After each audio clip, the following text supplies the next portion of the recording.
A new day, a new scam.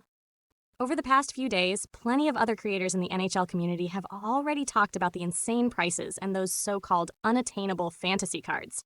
So I'll skip that part today. Instead, I want to focus on the store packs that are marketed under the label fantasy hockey.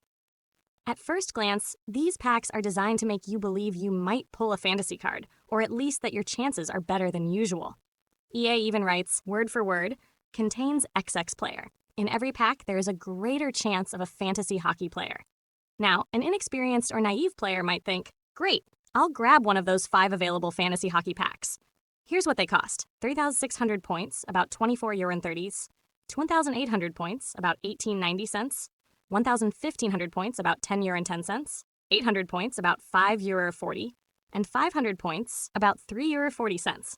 But here's where things get messy, and in some countries, legally questionable, if not outright illegal. If you look at the pack probabilities, which EA is required by law to disclose, you'll notice something strange. There are no probabilities at all for fantasy cards. Instead, they only list player rating odds. 85 plus overall, 1.2%, 84 plus overall, 6.9%, 82 plus overall, 66%, and 80 plus overall, 100%. And here's the kicker. Most fantasy cards actually have ratings below 80, which means, by their own numbers, the chance of pulling one is already slim to none. In reality, EA should be crystal clear about the exact drop rates for fantasy cards, the same way they're forced to do in EAFC, formerly FIFA, for promos like Team of the Year cards. To me, this looks like a textbook case for the Better Business Bureau or consumer protection agencies.